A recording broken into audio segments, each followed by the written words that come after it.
Hey everybody, welcome to a new episode of Sippin' with Jeremy, and today we're going to be reviewing some of the core products from Green River Distillery. Green River was originally opened in 1885 by J.W. McCulloch in Owensboro, Kentucky, and is the 10th oldest distillery in Kentucky, so it has a license of DSP KY10. Green River was such a popular product in its day that by 1917 they were able to trade 20 barrels of whiskey for mining rights of a Colorado mine, which happened to pan out for gold, so it ended up being the most expensive barrels of whiskey ever sold. So like other distilleries I've talked about in other videos, Prohibition ruined all the momentum that Green River had, and in 1933 the brand itself was sold off to a different company, and the brand itself was then discontinued by 1953, whereas the distillery, DSP KY10, was in production until 1993 when it was then shut down.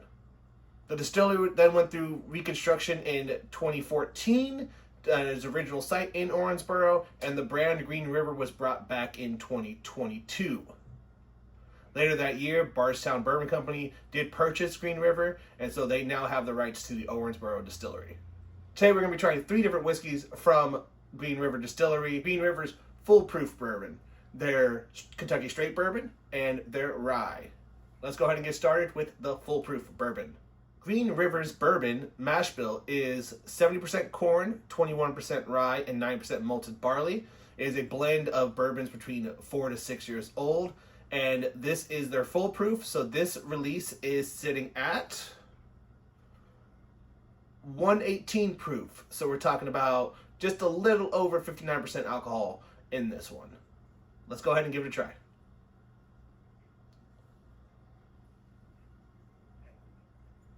Since we are at a higher proof than your standard bourbon, it's not surprising that the spice characteristics of this whiskey are coming out a little bit more up front.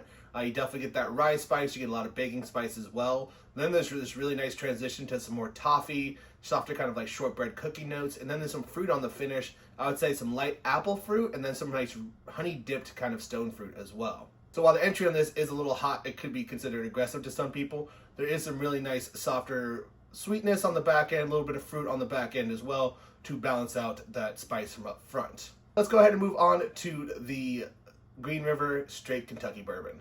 So what makes this Green River bourbon different from the Green River Foolproof Bourbon?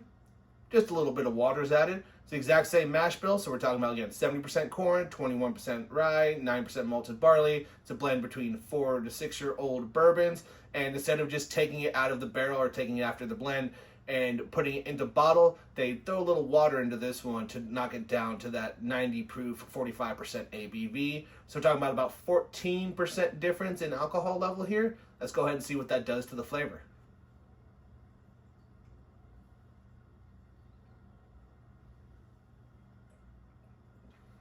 This bourbon has a fun balance of a little bit of dark fruit up front, a little bit of stone fruit. It's got some softer kind of spice from the oak. You get a little bit of the rye kind of floral spice there too. There's also just this really nice like softer cocoa kind of characteristic and softer kind of dry tobacco leaf as well.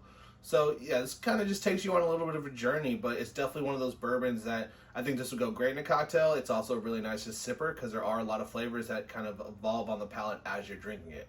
Let's go ahead and move on to the Green River Rye. The Green River Rye whiskey is a mash bill of 95% rye, 5% malted barley, a blend of 4 to 6 year old whiskey, and it sits at 95 proof, so we're talking just a little higher than the standard bourbon from them. Let's go ahead and give it a try.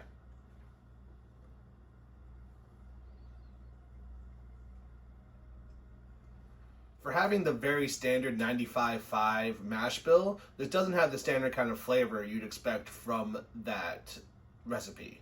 In this one, I'm getting a lot more sweet herbs, a lot more like basil. There is a little bit of fennel, but yeah, a lot more sweet herb kind of characteristics than typical. There is some softer rye spice on the back end, but there's also this really nice toasted toffee characteristic, as well as a creamy vanilla flavor that just kind of helps round out the palate a little bit. The rye spice definitely lingers on the palate a little bit more than you'd expect for how like soft and sweet herby the entry was. But yeah, it's just a really nice contrast to how it starts and how it finishes. All right, y'all, that's going to wrap up this episode of Sippin' with Jeremy. Thank you for joining us. Hope you enjoyed it. Below, you will find links for our store's website where you can purchase these 3 Green River products as well as the wheated bourbon. And you will also find the link below to my review of the wheated bourbon on its own. And yeah, thanks for joining us, y'all. Hope you enjoyed it. Have a great day, and don't forget to drink well.